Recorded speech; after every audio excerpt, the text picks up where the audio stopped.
Here.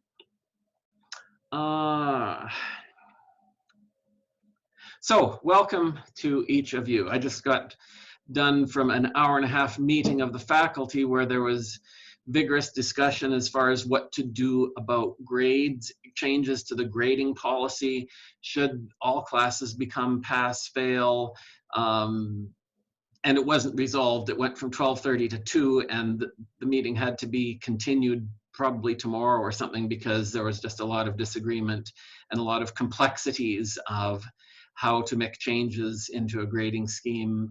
At this point, there were some people had the legitimate concern that if you allow everything to go pass fail, students might just say, hey, I've got a passing grade, I don't need to take the final, I don't need to write the final paper, and you just sort of slide out. Issues about what happens to classes that need a C or some certain average before you can continue in a program. Some of the professional programs, particularly nursing, engineering, something like that. So anyhow, it's complicated. I didn't have much to say because most students in health sciences courses are passing most of their courses if they do the work pretty much. So you'll be hearing some updates on that, and I know you students, perhaps not so much in this class, but in some of the other courses, you will be interested as far as what's decided. But as of today, there's no new decision. So today, now actually, let me just mention a few things more generally. A couple of you had sent me emails wondering where the Dropbox was for the flu vaccine paper. This assignment isn't due till the 24th, which is basically next Friday. And my intent was you would share with us in class what you've done, tell us what you found. I may have a few comments, suggestions, things that you might want to follow up on or clarify or something like that. And then based on our discussion today, those of you who are presenting today, some of you will be presenting next Tuesday, you can make changes to your paper and clarify and adjust and whatever as needed. Okay, so as of today, there is nothing due in terms of a submission other than those of you who are on for today will tell us what you did. Those of you who are on for Tuesday will tell us what you did. But the graded assignment for this exercise, the graded submission for this assignment isn't due till Friday. Okay, is that clear then? And I will put up a Dropbox for the final paper, which is due Friday. I'll try to do that after class today, or put it on my list for things to do for tomorrow. Okay. Also, I've heard back from several of you, but I don't know that I heard back from everyone. So this is what I have, that today we're going to hear from Carissa and Emily, from Kelly and Sarah, and also from Alyssa. And then these are the other people who told me that they would like to go on the 21st. The list is getting a little bit long. As I say, I'm not sure that everyone is on this list. If you're not on this list, let me know. Because of more people going on the 21st and perhaps some people that aren't even accounted for yet, what I'll say is those of you who are planning for the 21st, be ready for the 21st, but we will go in the order in which they are listed here. And this first group is Wade, Emma, and Broder. I shouldn't have put the comma there. I should. So we got a group of three. We'll go in the order that they're listed on next Tuesday, and if for some reason we don't get to Katie and Cassie, then you would plan to go on the 23rd.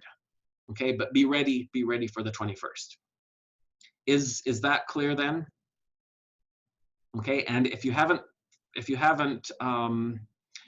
told me who your groups are, go ahead and send me a note and I'll update this. But this is our today list, and then we'll get started on these folks next Tuesday. Okay, so that's the first thing. And we will get to those. We'll have plenty of time for those.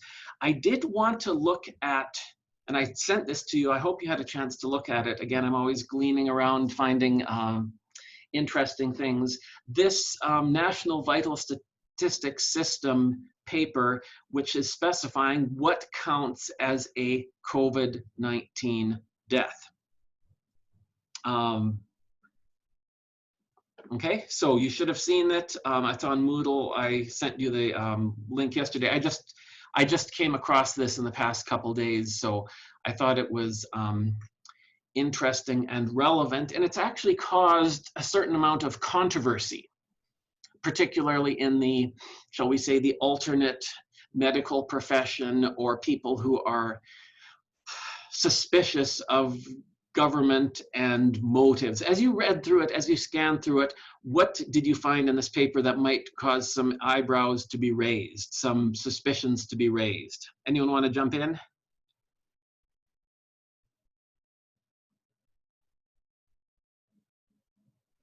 Yeah, I noticed the symptoms, or where was it? It said people who died pretty much could be called victims if they just assumed they had it, like they didn't have to test it.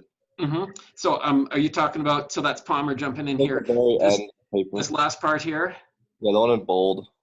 Yeah, okay. Yeah, COVID-19 should be reported on the death certificate for all decedents, and that is not descendants, that's decedents. Those are the people who are deceased.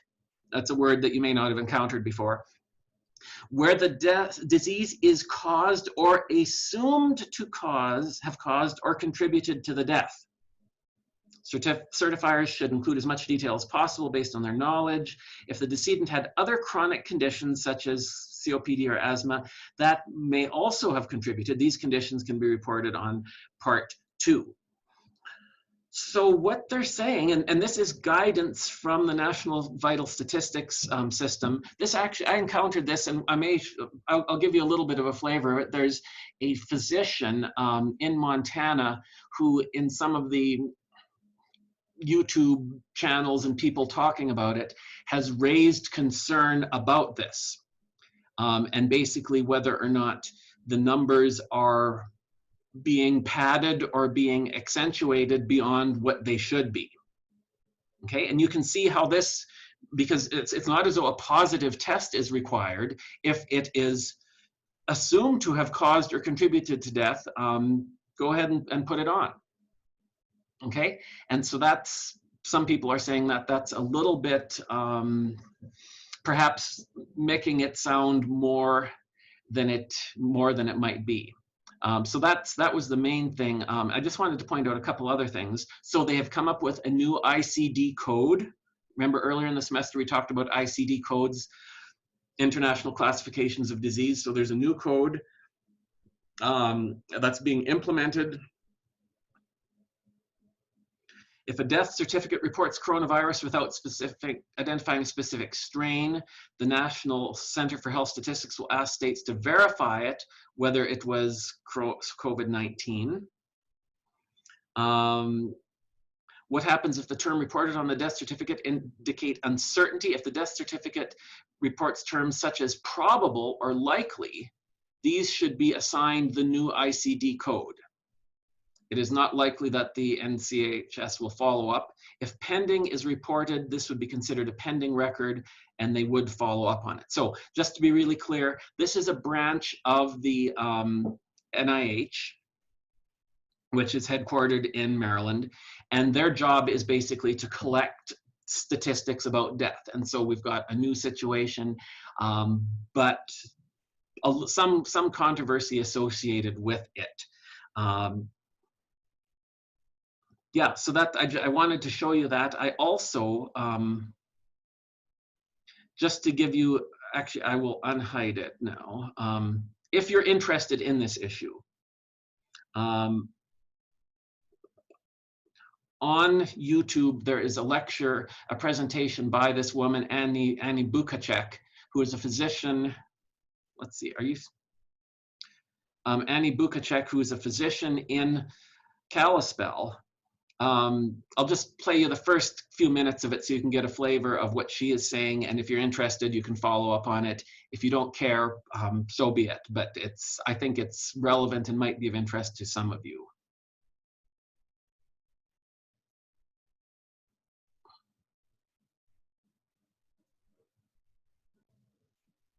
Dr. Annie Bukacek is a board-certified internal medicine physician and sole proprietor of her medical practice in Kalispell, named Hosanna Healthcare.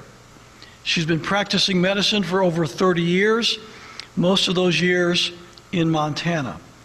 She got her medical degree from the University of Illinois in Chicago, did her internship and residency of internal medicine.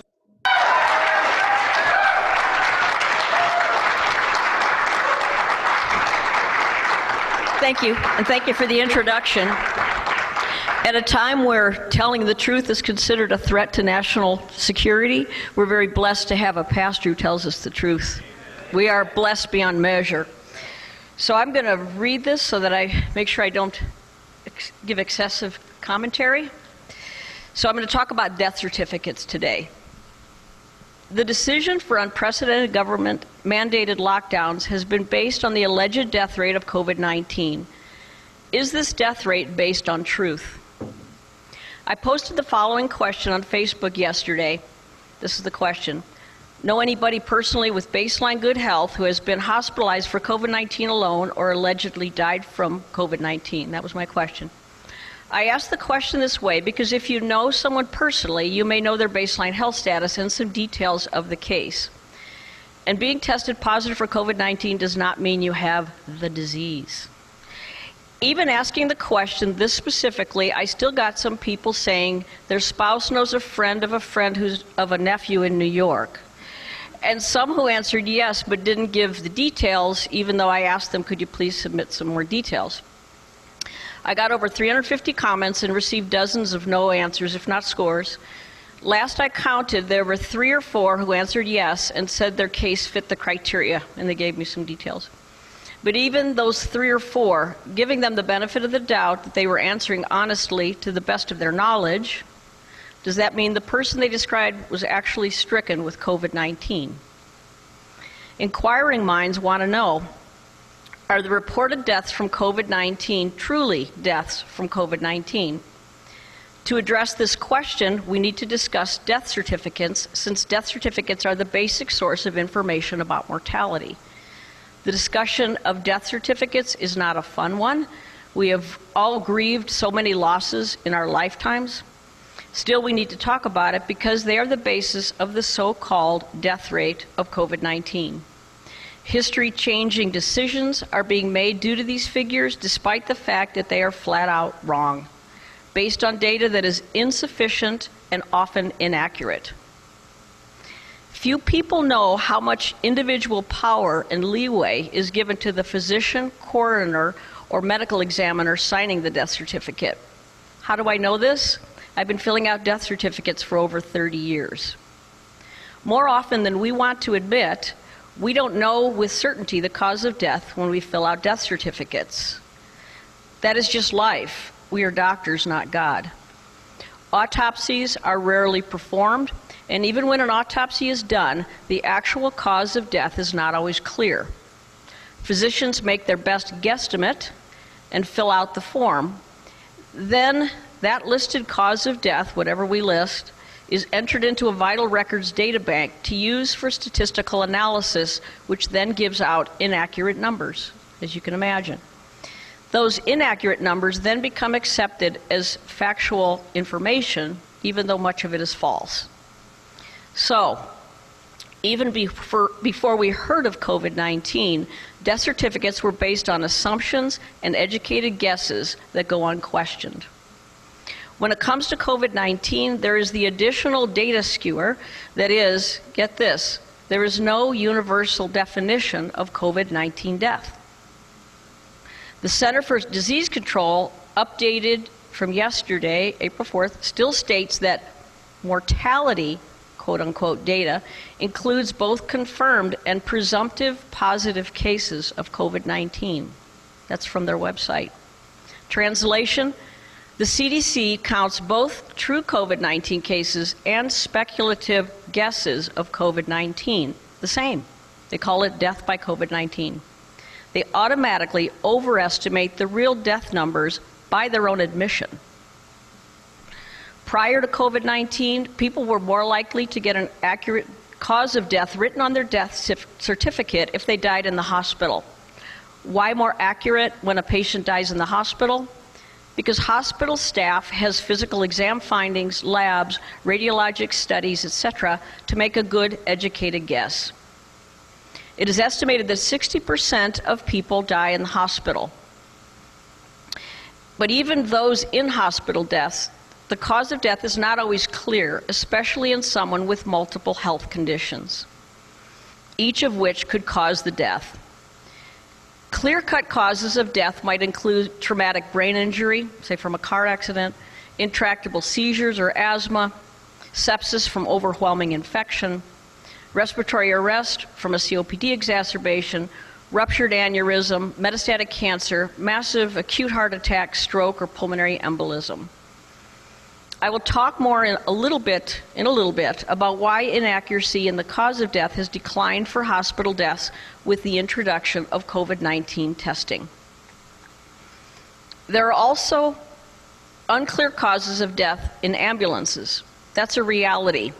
An example would be someone with multiple deadly conditions who gets short of breath and dies before evaluation can be done. Was it the patient's underlying lung disease or heart disease that caused the shortness of breath, that caused them to call the ambulance? Or was there a concomitant pneumonia or other problem? We don't know because the patient died before the incident could be evaluated. So an estimated 60% of people die in the hospital. As to the other 40%, it is estimated about 20% of people die at home and 20% in nursing homes in this country. The true cause of death in these situations usually remains unknown. The death certificate is filled out with the best educated guess. Unknown causes of death include elderly people or younger people with known heart disease who die peacefully in their sleep. It is not acceptable to list old age as a cause of death, even though that may be more accurate than the cause of death we often list on the death certificate. We are allowed to state as a cause of death atherosclerotic cardiovascular disease, and that may be our best guess in a lot of these cases. But is it truly the cause? Who knows? Only God in heaven knows. Amen? So allow me to give a real-world example. One of my patient's fathers died about 17 years ago. He was old and in the final days of terminal cancer. He also had heart disease, but was too old and too sick to get heart bypass surgery. As he got near the end of his life, he came down with what appeared to be pneumonia. As my patient, this man's son, stood by his father's sickbed at home, the man died. No one else was there. The mortician was called and removed the body at about 2 in the morning. The next day, the funeral home called and asked my patient, the son of this man, what time did he die and what was the cause? The death certificate listed the man's son's best guess. The cause of death made by the deceased man's son was made official. He was cremated, so there was no second opinion. This man didn't even have any medical training that gave the diagnosis to the mortician. This happens all the time, especially in poor urban areas, casual country towns, and rural areas. In the case of my patient's father, did an accurate cause of death matter? Not really. But today, when governments are making massive changes that affect our constitutional rights, and those changes are based on inaccurate statistics, it does matter. There's a U.S. standard for death certificates that includes a line for immediate cause of death, followed by 2 to 3 lines of antecedent causes, giving rise to the immediate cause, then 1 to 2 lines of other significant conditions contributing to the death, but not causally related to the immediate cause. For an example, immediate cause of death, sepsis, antecedent cause, pneumococcal pneumonia, other significant conditions, COPD. Okay, let's combine the information I've given you so far about the guesswork involved in filling out death certificates and apply it to COVID-19. The analysis that follows requires the presupposition that in today's medical climate, many, if not most, patients sick enough to be hospitalized will be checked for COVID-19. It also requires an understanding of what we know at this point, that most people who test positive for COVID-19 have mild or no symptoms. Therefore, testing positive for COVID-19 does not mean a person is sick with it, or if the person died, that they died from it. To drive this home, we need to understand how the CDC and National Vital Statistics System are instructing physicians to fill out death certificates related to COVID-19. Brace yourselves, and please pay attention, and let what I'm about to tell you sink in. The assumption of COVID-19 death can be made even without testing. Based on assumption alone, the death can be reported to the public as another COVID-19 casualty. The March 24th, 2020 National Vital Statistics System memo states, and I quote, "The rules for coding and selection of the underlying cause of death are expected to result in COVID-19 being the underlying cause more often than not." End of quote. The CDC report of cases in the U.S. memo from yesterday states the death numbers are preliminary, quote, and have not been confirmed. So, quote, "The results are preliminary and have not been confirmed," end of quote. It's from the CDC website. Here's a quote even more laden with meaning. Stephen Schwartz, National Director of the Division of Vital Statistics, says in answer to the question as stated in the organization's COVID-19 alert, quote, "Should COVID-19 be reported on the death certificate only with a confirmed test?" Check out his answer, and I quote from this memo, of which I have a copy, quote, "COVID-19 should be reported on the death certificate for all decedents where the disease caused or is assumed to have caused or contributed to death. Certifiers should include as much detail as possible based on their knowledge of the case, medical records, laboratory testing, etc." End of quote. I'm sure you all feel so reassured the government is asking doctors to provide their very best guesswork. Not. Fact, quote, "COVID-19 caused death," end of quote, and, quote, "assumed death by COVID-19," end of quote, are not the same thing. And for those who died from something else and had an incidental finding of COVID-19 positivity, dying with COVID-19 is not the same as dying from COVID-19. I'm almost done, but want to clarify the process with another patient example. This is something that could happen commonly. It's not a specific patient I'm thinking of. Let's say it's a sick patient who goes into respiratory arrest at home. He is intubated at home by EMTs. They put a tube down his throat to help him breathe. He's taken to the hospital by ambulance, put on a ventilator in the ICU, put on antibiotics for presumed sepsis, given IV fluids because his blood pressure has bottomed out. The bacteria pneumococcus is found in the blood and sputum cultures. Pneumonia is seen on the chest x-ray. Despite the staff's best efforts, he dies 2 days after admission. Like I said, this is not an uncommon scenario. The patient was found to be COVID-19 positive, and the doctor has the option of listing on the death certificate that COVID-19 is the immediate or antecedent cause because the doctor theorizes that COVID-19 contributed. Either way, it goes into the data bank as caused by COVID-19. To reiterate, if a patient tests positive for COVID-19 and dies from another cause such as pneumococcal sepsis, it may be considered accurate to say that person died with COVID-19, not from COVID-19. Yet the CDC guidelines list this case as one more COVID-19 death, and they go to the next questionable death. They label that as COVID-19, and it goes on and on.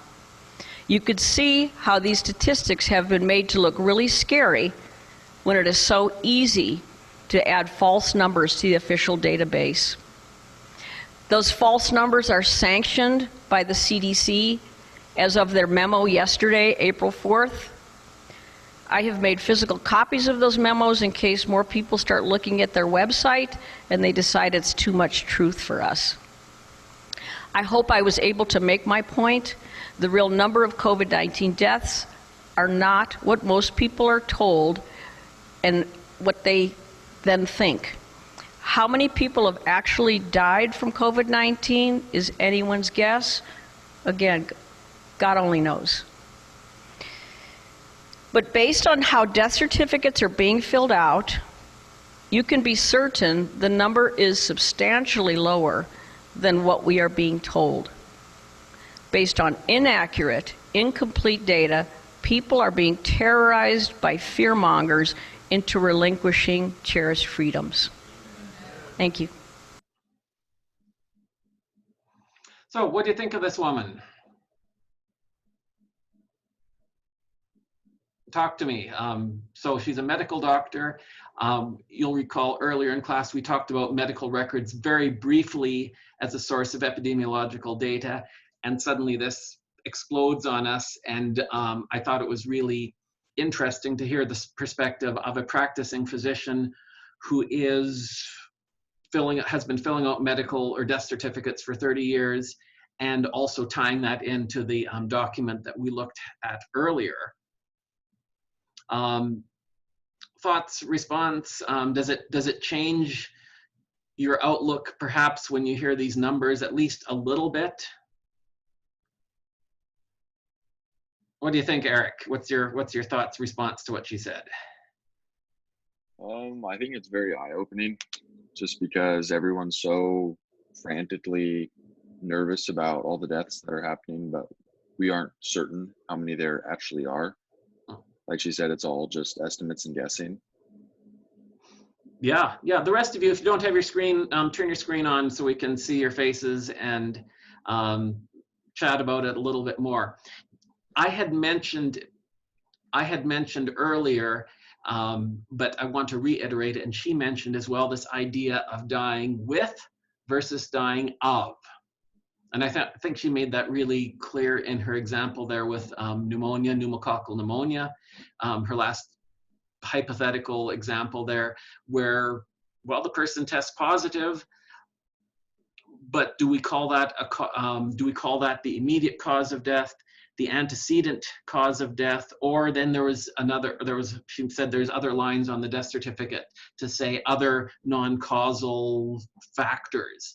And this also then ties into, you'll recall we spent a lot of time in this class talking about causality. And yeah, it's just really, really difficult. So just because you test positive for COVID-19 does not mean that you're dying from it. Did you catch, what was the percentage of people who die at nursing homes? I think it was 20%. 20, yeah. So she said as a general 60% hospital, 20% nursing homes, 20% at their own home. So 20% of deaths are occurring at nursing homes. And at least in my reading of the media, we're seeing large numbers of deaths from nursing homes. And so, I mean, and again, be really clear. Don't any of you dare say, oh, Schaefer's saying that COVID-19 doesn't exist. I have no doubt it exists. And I have no doubt that people are dying from it. That it is probably the immediate cause of death.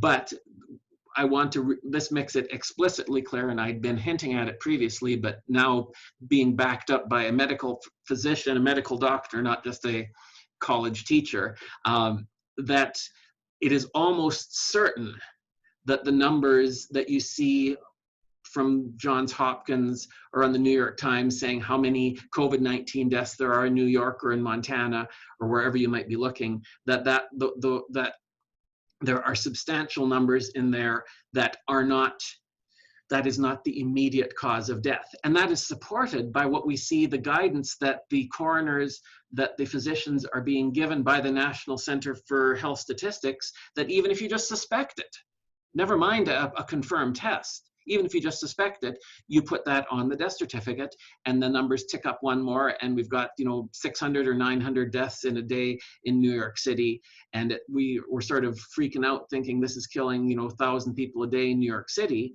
when a good number of those 1,000 people were going to die anyhow. And many of them may be testing positive, but we know now many of them may not even being tested. Okay, so don't take this as an attempt by me to downplay it, because I don't want to, but I want you to understand how this system works. Some of you will be physicians, many of you will be involved in the healthcare system, and I want you to be clear that it is not as objective and unambiguous as the average American might think. Oh yeah, so-and-so Granny died of COVID-19. Well, maybe Granny died of, she tested positive. Maybe she didn't even test positive. She had a respiratory infection and she was in a nursing home where someone else had tested positive, so they just assume that it's positive. Okay, so I would encourage you to think about that, to dig in a little bit further. The presentation that we just heard from this physician, as I say, I unhid it from Moodle. Feel free to send it to some of your other family members or friends or something who might find it interesting. From my perspective, anyone who's interested in becoming a physician or involved in the medical system should be at least interested in that. You might discount, or you might say, well, she's making it sound worse than it is. One can have an opinion, but I don't think she should be at all dismissed out of hand, because she's in the thick of it. So that's what I had to say on that, and I pass it on for your digestion, your consideration, and what you picked up. And I think what's so vital, this isn't just some sort of abstract, well, does it go in this column? Does it go in this column? Does it go in this column? No, how things are categorized are being used to justify major disruptions in our society. Like, it's not an issue of, is this pneumonia, is this COPD, is this, it's not just numbers in a medical journal. This is our lives, your lives, whether or not we have classes in the fall or whether it's online, okay? And I'm not trying to scare you at this point. Classes are being planned for being regular class sessions, but these decisions have consequences. These obscure categorizations of cause of death are having implications in a way that they never have before.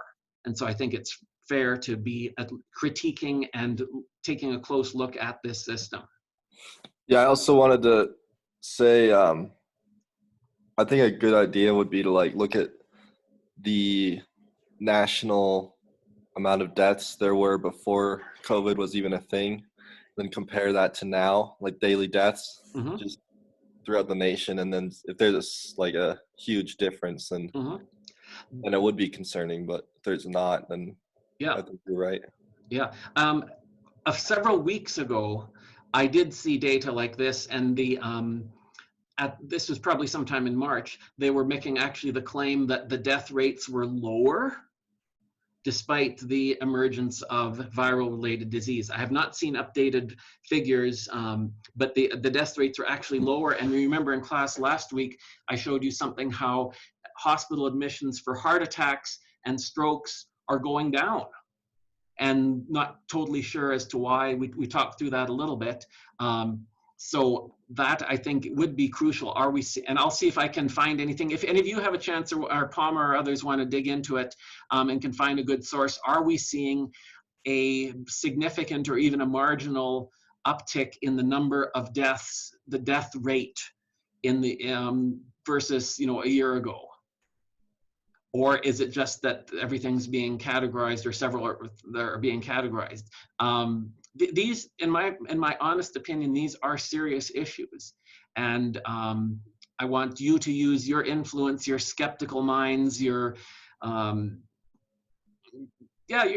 skepticism, your healthy scientific skepticism, to in a sense spread the word, or not just unquestioningly accept everything that you hear.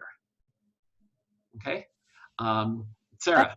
Yeah, so I understand that now maybe other influences that would cause people to go to the hospital have decreased because we aren't out doing risky things and like that. But I know that when the first started outbreaking in places like Seattle and things like that, when they had their normal influx of people from regular everyday people that would be going to the hospital, that they were like at their capacity. Mhm. Maybe looking at that point might give us more of a reality of what would have happened if we hadn't done these distancing measures. Like I understand, I'm sure that the death rate is completely skewed by people who are sick and don't get tested, and so they're not put in the overall thing. Like I understand that, but I think like if you look at what would have happened to like our hospital systems if things hadn't changed, you could look at that point and maybe you could see why they had to do this. Like maybe that would have been like the mediating factor. Like these healthcare workers really were overworked, and if that had continued, that would have overtaxed the system. That certainly is a fair observation, and that is not to call into question. We hear about New York City, San Francisco, or Seattle. There have been places where undoubtedly the hospital system has been significantly taxed, and the question of whether or not, well, if we hadn't taken the measures that we have, would it have been that much worse in places like here in Montana as well? Those are certainly fair comments. So thanks for making it up, for raising those points, and I do appreciate that. Don't just unquestioningly accept everything that I say either. And if you see some things that need to be mentioned, please do so, and I appreciate you doing that. Any other comments on this topic before we move on to something else? Okay, well, thank you for that. What we've got, and we will have time, let's see, we are going to hear from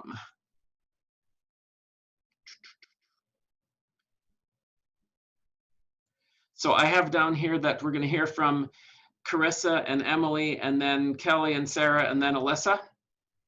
So Carissa and Emily, go ahead and do the best you can to share your presentation and what you found, what you did, what you found, and then we'll hear from Sarah and Kelly.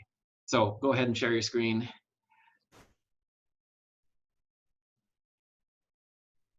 Carissa, did you want me to share the screen or do you want to? You can do it. You got it. Okay.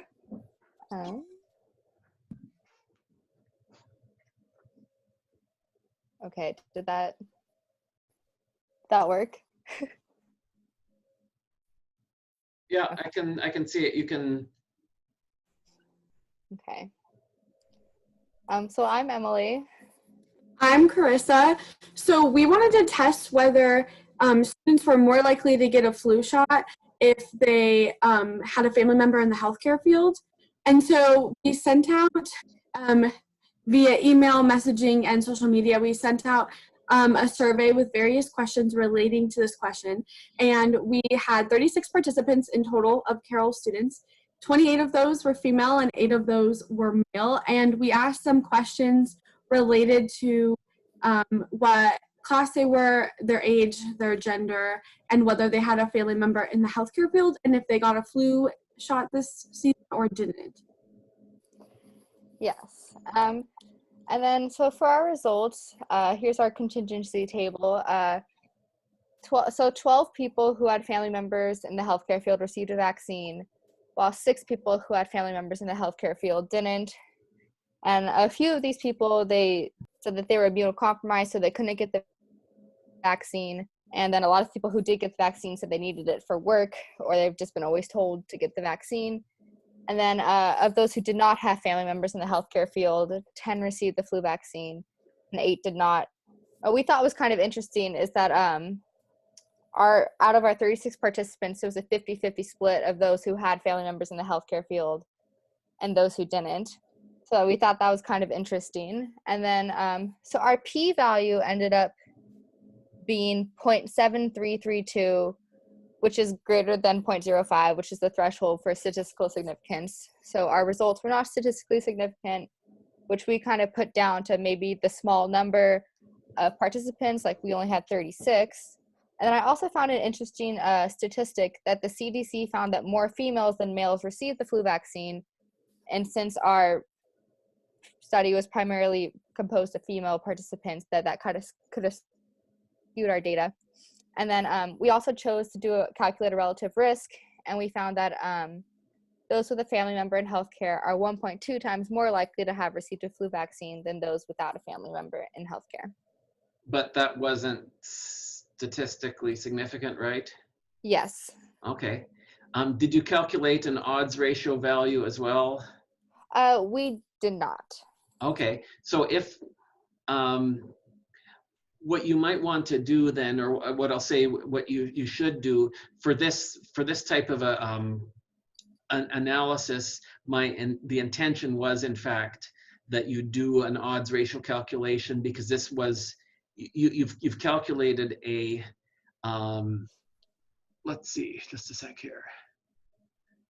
You've calculated the relative risk, but I would argue that the odds ratio, given how you collected your data and the type of data you have, that the odds ratio is going to be a more accurate and more suitable to your paper, because basically what I'd argue is the question that you're wanting to address, or I'll ask you to address it regardless, is, are those who get the flu vaccine more likely to have a family member in the healthcare profession than those who did not get the flu vaccine? That's the type of question that odds ratio case control type study can address. Okay. Okay. And so you mentioned the fact that your sample size could have been larger. That's, unless you're dealing with, hundreds or thousands, that can sort of be a standard inclusion of a potential weakness, or a potential reason for it, but don't negate the possibility that there simply is just not that association, or it's not strong enough to attain statistical significance. And maybe your data is fine. Your data are fine. I think the fact that you found that potential confounder, you have more females in your study than males, and females are more likely to get the flu vaccine than males. So the fact that you identified that, put a reference in there, I'll congratulate you on that. That's a good insight, and those are the types of things that teachers like to see, because that very well could be an issue as well. You may be. Oh yes, most participants, because they needed to do it for work. So if you have a certain number of nursing students or people who are working as EMTs or whatever the case may be, who are required to get it, that then is going to be another confounding factor that would be separate, or that would in a sense muddy any underlying association between family members, between whether or not you get the vaccine and having family members. So brainstorming, thinking, identifying any of those possible factors that might be separate from family members in the medical profession, that's also important. Yeah. So let's see, let's just start at the top of your paper and let's just scroll through. So the way they're doing it is perfectly fine. Some of you may have prepared a few slides, or just to show the important points of the paper. So you've got an introduction there, where you get a little bit of background, and then you've got your methodology. You can keep going down there. You're looking at the questions, and you talk about the participants. Then you give the results, and as I say, you'll include the odds ratio with the p-value, and you can use the online calculators like you did for the previous assignment, or for the Salmonella assignment. Yeah, that's the type of thing that that we're looking for, and this is the type of feedback then that I wanted to give you prior to you submitting the final project, so you can make a few tweaks as needed. Okay. Let's see. Yeah, I think that's good. I think that's good. Thanks for sharing your screen and for telling us. Thank you. Yeah. Thanks.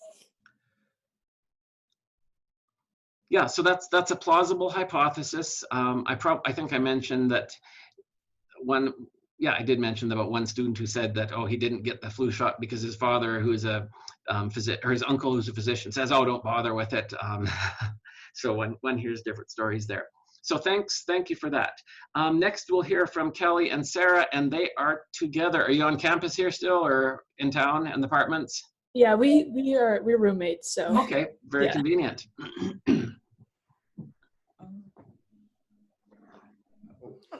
How do I do this? Share at the bottom.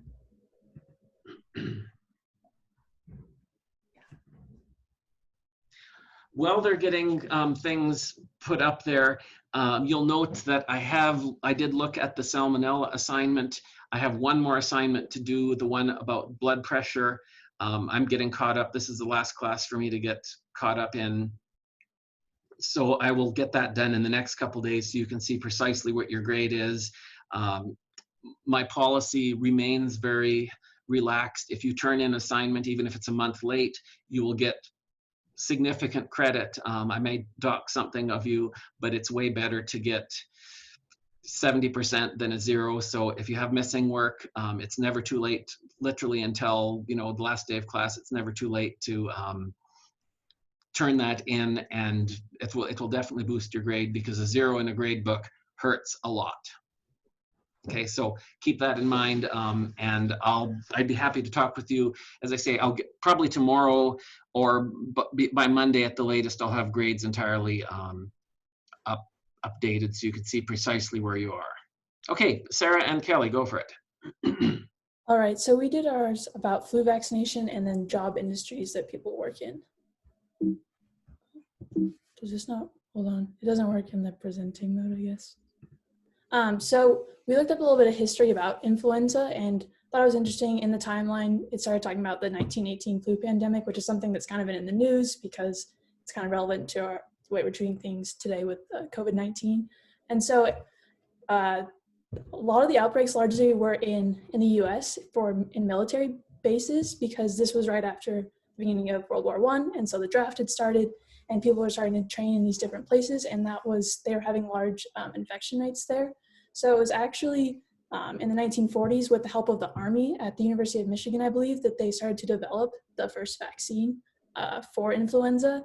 And they started to realize, first of all, that there was different strains of it and things, but it was first commercialized in 1945 and given to civilians. And then 2 years later, in 1947, they realized that the vaccine that they'd made didn't work anymore, which was when they first started to realize that the virus would mutate and you would have to change it every year. So the following year, they set up, the World Health Organization started the Influenza Center in London, and they're kind of the beginnings of the people who would try to monitor how they thought it would change. And then obviously throughout time, we've had different versions of the flu. We've had things, swine flu, avian flu, all different types of things. So this has been a continual changing thing that they've had to study. And so what we looked at in ours was about job industries that people were in, because we found in a CDC report that the top groups of people that are likely to get the flu are first healthcare workers, and they make up 16% of people these are people that were hospitalized for the flu. That's how they got their data. And then the next group is 12% at retail workers. And so what we thought kind of was the common factor between these two is that these people have to interact with a lot of other people compared to people who maybe work in an office where they're interacting with the same group of people. These people are interacting with different people every single day. So our question was, does having a job that requires customer/client interaction influence whether or not people receive the flu vaccination? So then our hypothesis was people who have jobs that require customer and client interaction will have higher rates of vaccinations than people who do not interact with customers for their jobs. Mm-hmm. So I'm just going to jump here. In a sense, you're doing it a little bit more broadly. We heard the previous one was talking about healthcare professions, which obviously are interacting, but I think they took a slightly different perspective. You're just dealing with, hey, are they dealing with people, maybe, as opposed to dealing with screens or machines or something like that. So right. So our methods, we just had a Google forum and asked like the date, the sex, age. We tried to keep it between 18 and 23. And then our question was, are you planning on receiving the flu vaccination? And then do you have a job that normally requires face-to-face interactions? We posted it on Twitter, specifically asking for college students, and then shared with our other friends at other colleges as well. So it was broader than Carroll. And then so our demographics, we ended up having 35 participants, a majority of female. Males, we had about 34%, and females at 65%. And then our largest age demographic was 21 to 23. being 9, and then 12 and 7, and then a couple 18 to 20-year-olds. Which we figured is probably because we're seniors, so most of our friends are in like the older group. So that's we kind of noticed that it did skew towards the older college students. Understandably. So then our descriptive statistics, so let's see, 37% did not have jobs that normally required face-to-face, whereas 63% did. And then we had about 50-50 if they're planning on receiving the flu vaccination. Was pretty interesting. It was pretty equal. So then we did our contingency table that here shows like groups that are exposed and then their outcomes. And so we found that 59.1% of people with jobs that require interaction have received or will receive the flu vaccine, and only 30% of people, the ones that don't have interactions with clients for their job, only 30% of them did receive the flu vaccine. So then we did our analysis, and for the Fisher exact test, we got a p-value of 0.16, so this isn't statistically significant based on an alpha of 0.05. Our odds ratio was 3.25, but our confidence interval included 1, as you can see, so it wasn't significant. We also did a relative risk, which was 1.92, but once again, it included 1 in the confidence interval, so it wasn't significant. We also ran contingency tables and odds ratios to see if maybe like being a woman made you more likely to have received the flu vaccine, because we did have a lot of women in our grouping, and we got an odds ratio of 2.6, but confidence interval also included 1. And then we wanted to see maybe if being younger versus older, and like we broke up the age group from 18 to 20 and then 21 to 23 to see if that made a difference. And once again, our confidence interval included 1, so it did not. Mm-hmm. And then this would be the interpretation of what the odds ratio and relative risk would have meant if they were significant, but they weren't. And so also our p-value is 0.16, so we failed to reject the null that people who work with customers are more likely to receive the flu vaccine. Okay. Go back to your hypothesis early on.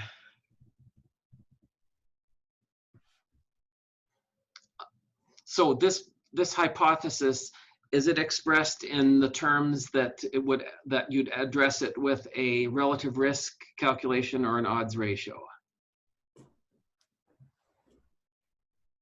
I guess it would be odds ratio, because you're assuming that the profession would determine the likelihood of getting the vaccine.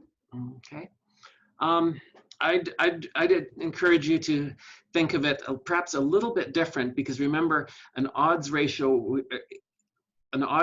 exposure odds ratio looks at people who have the outcome. In this case, it's going to be the flu vaccine. And then says whether or not people who have the outcome are more likely to have the exposure, in your case, a job that involves face-to-face interaction, as opposed to those who do not have the outcome. Okay, so when I look at what you talked about in your discussion, you made that distinction, that differentiation between the odds ratio and the relative risk. But in your hypothesis, this is looking at it from the relative risk perspective. If you have the exposure, in this case, the job that has client to customer interactions, that you're more likely to have the outcome, as opposed to looking at it from, if you have the outcome, you're more likely to have the exposure than people who don't have the outcome. Yeah, I get what they mean. I guess I thought we could just run it both ways, Yeah. regardless of the hypothesis, because we don't know which way it does work, because we didn't ask. Yeah. I just wanted to point that out. And in your discussion, you dealt with it well, I thought. Okay, that makes sense. Yeah. So should we change the hypothesis or just explain the way we approached? Yeah, maybe just a little bit of explanation in the paper, that your hypothesis, and then that you're going to be doing both the odds ratio and the relative risk calculation, and just being really clear that that hypotheses are going to be different, and the relationship between the exposure and the outcome are sort of conceived as being different depending on which test you're using. Okay, that makes sense. Okay. So then in your situation, like with the other, you could talk about sample size, and for one of them, your p-value was like 0.16 or something, so it's not as though it was enormous. And if you had a similar distribution of those, in the various categories, if you had a larger sample size, at some point it would become significant. Given that it was relatively close to begin with. I'm not saying it was marginal or anything, but 0.16 is not as though like your p-value is 0.8 or 0.9 or something where there was clearly no relationship, and at some point a larger sample size would have given you something that would be statistically significant. And that just illustrates, I'll say to some extent, the arbitrary nature of p equals 0.05. It's something we agree on. It's a line in the sand that we use, but it doesn't necessarily mean that it's the final answer. It just gives us some idea as to where we're headed or how close it might be. So, and that's why even sometimes in papers or reports, rather than just saying, oh, the p-value wasn't significant, they want you to actually give the p-value so you can see, well, was it getting close, or was it totally no associations at all? So, and you've done that, so thanks for that. Let's see how we're doing time wise. We're doing fine, so thank you for that. And then next we're going to hear from Alyssa. So are you with us, Alyssa? There you are. Yes. And Alyssa, are you still on campus? Are you at home, or? I'm at home right now. And remind us where that is. Just south of Seattle, about an hour out. Okay. So nice sunny day in Seattle, and Yeah, it's actually about 69 degrees, almost 70 here. okay. So yeah, go ahead and share with us with what you've got. Okay, so I did my report on if there's a correlation between exercise and flu vaccines. Basically, this first paragraph is talking about a little bit about influenza virus. It's been around for quite some time. It reoccurs every year, it mutates every year, and it was found by these guys. And yeah, and so the importance of investigating influenza rates in groups is to help pin certain groups that are being most affected, and looking at correlations to see if individuals who do certain activities are more likely to receive influenza vaccine. So I'm assuming here that many individuals that do head to the gym to work out are very encouraged to live a healthier lifestyle. And so with that assumption, we're kind of looking into maybe they're considering the fact that they want to get a flu vaccine because they want this healthier lifestyle, and it'll prevent them from getting the flu.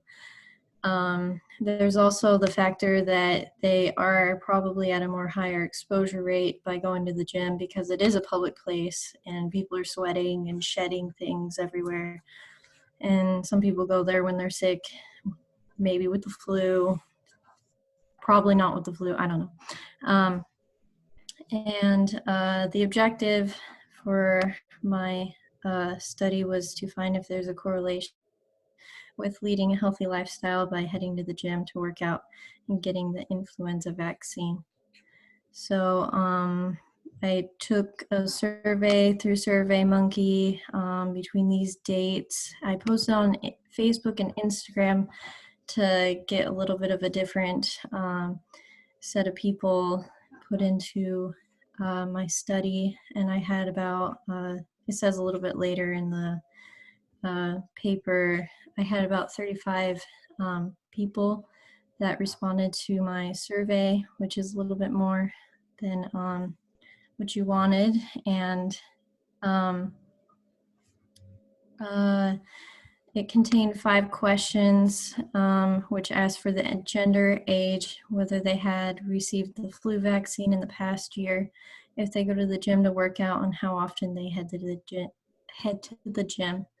Then I explain the decisions to why I chose these questions and my results. So we had about surprisingly a large number of the people who did take my survey actually did get the flu vaccine, which is interesting because I thought it was going to be a lot lower than that. And then I took the I took a 2x2 table, and I got the odds ratio for of influenza vaccine rates, as well as going to the gym rates, which are my the thing I was kind of more interested in going into, and the p-value was 0.9825, which means that let's see, it means that the significant level indicates that there is a weak evidence that supports the claim. So there's weak evidence to support that, and yeah, there's about, I would say, a negative 0.1% risk for individuals who went to the gym to work out to receive the influenza vaccine than individuals who didn't go to the gym. But of course, since that's not statistically significant, you Mhm. wouldn't want to draw too much attention to that or try to assert really anything Okay. that way. And that minus 0.1 is because your odds ratio, you'd say 100% minus 99. So, but yeah, since it's not significant, I don't think you can even say that. Okay. So, considering that this wasn't a significant result or as a result I kind of wanted to get out of it, I looked at the other questions that I offered and people answered, and I looked at gender, and so the odds ratio reads that females have 20% greater chance to receiving an influenza vaccine than men. And then the p-value states that there was a weak association between individuals receiving the influenza vaccine and females. Yeah. And as you point out, though, it might be the p-value is smaller than your previous one, but still, Yeah. you can't really say that, given that your p-value was still pretty large. So before you turn it in, you'll want to adjust that, and unless you, by convention, unless you attain the level of statistical significance with the p being less than 0.05, you really can't assert any association between the two factors. Okay. And that doesn't mean it's wrong. It just means that that's not a fact. Those two factors aren't related. That the outcome isn't associated with that exposure, whether it be going to the gym or female gender or whatever it is. Don't take that as a negative or a failure in the slightest. It just means that you had a plausible reason to think, well, maybe these two factors are associated, but given the data that you collected, they didn't happen to be. It's sort of an oh well, it's neither right nor wrong, it just is. Yeah. So I guess a similar thing happened to the other two data that I got, and this one was actually me comparing, I actually divided two groups of ages, 18 to 23 and 24 plus. And the p-value was pretty high on this one. So yeah, it's almost one. So it's, yeah. And when you look at, I'm looking at your table that's next there, yes vaccine, no vaccine, go to the gym, the numbers in those boxes are, quite similar. So it's just showing that in your group, that wasn't a factor that was related. So I'm glad you did this. At least not in recent years has anyone looked at this question in this specific way, so I certainly appreciate you doing it. But just both to Alyssa and to the rest of you, don't, unless you get p-values that are statistically significant, don't try to make any assertions about associations between the two factors, or one group has, you know, such and such a percentage higher or lower. Do that when you get a significant p-value. Otherwise, just say, hey, the results were not significant for this association that we looked at, that type of thing. So, and that applies. Comments that I make on one paper, if you haven't presented yet, be listening, be taking notes, and by the time we get to the last presentation, there shouldn't be that many things for me to comment, or at least there shouldn't be too much new or too much that we haven't heard before. Okay, yeah, so go ahead, Alyssa, and tell us your talk through your discussion briefly, and that'll be good. Well, I noticed that there's quite a few of limitations to my survey. The sample size, of course, is pretty small. It should probably be much larger than this to probably get more a different significant level. And then a lot of the people who did take the survey were kind of very they weren't balanced, because I had only 4 males out of 35 individuals that took the survey, which I feel like it should have been a little bit more balanced to have a better outcome. And the study was also kind of limited to my friends, family, and acquaintances on Facebook and Instagram. So it was a very, very localized study versus a generalized, diverse study. And then I would say the only strength I could come up with is the fact that apparently more people than, I guess 5 more people needed, or 5 more than the project needed to answer the survey. I couldn't really come up with any other strengths on my study. Well, the strengths are you're investigating this question. You're collecting data, so it's not just a hypothesis, not just a belief. You're actually going through that process. Yes, there is my advisor in university, you know, they told me there is no such thing as a perfect study. There are always going to be things that you can do different.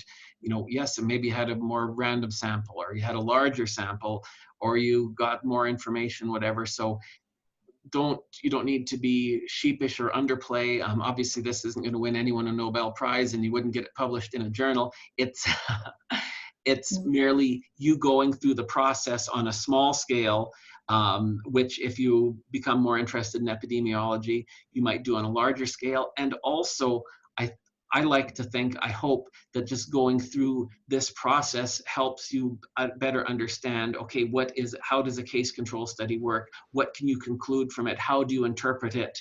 Those type of things. That's what I'm wanting you to do in a project that, sure, it takes you a few hours, but it's not a doctoral dissertation or even a master's thesis or even a senior thesis or an honors thesis in undergraduate. So that's the value of it, in my opinion. So, and for let's see. Yeah, I think you talked us through that well. Your hypothesis was certainly plausible. The idea that people are going to the gym, okay, maybe they're more interested in maintaining their health. They're in a more public area where you could certainly get transmission of disease. I think that was certainly a plausible hypothesis, but it didn't turn out that way. And you had some decent explanations as to the situation. Yeah, so I'll say. Oh, let's see. Was there any? Maybe I almost suggest that you put your figure 5 here, the 2x2 contingency table, put it up near more the beginning of your results section, because to me that's sort of the essence. That's what your other data is based on, and so I would say put it up higher and address that, because that's sort of your baseline basic data. Okay, So just in terms of the organization. I'll do that. Okay, yeah, so you can unshare your screen. And it looks like it's 3:24, so I'm gonna say that's all for today. I won't have as much preliminary things to say on next Tuesday. I am going to look up, see if we can find any information about death rates. Are we actually seeing an uptick in the number of deaths? To find some more recent or some current death rate information. But other than that, we'll spend most of the class period hearing from most of the rest of you. And so if you haven't presented today, be ready to do it on the 21st, but it's possible some of you will end up doing it the 23rd then. Okay?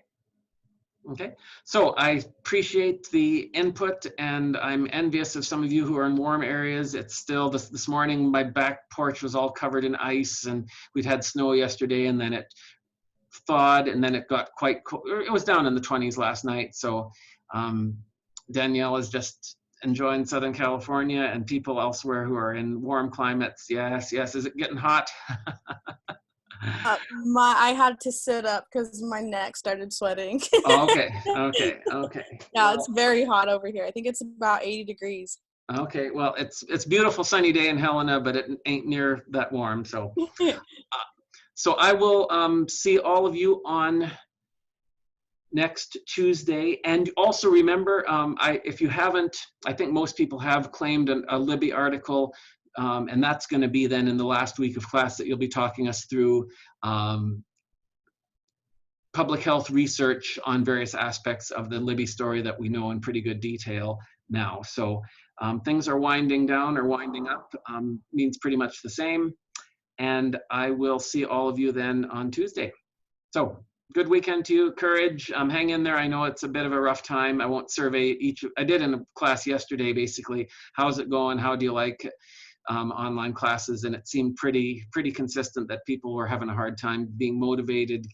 So you sit in your room all day staring at a screen, waiting for the next class. So hang in there, do the best that you can, and I appreciate the good work that you guys are continuing to do. So we'll see all of you. Bye. All right, thank you. Thank you. Bye. Thanks.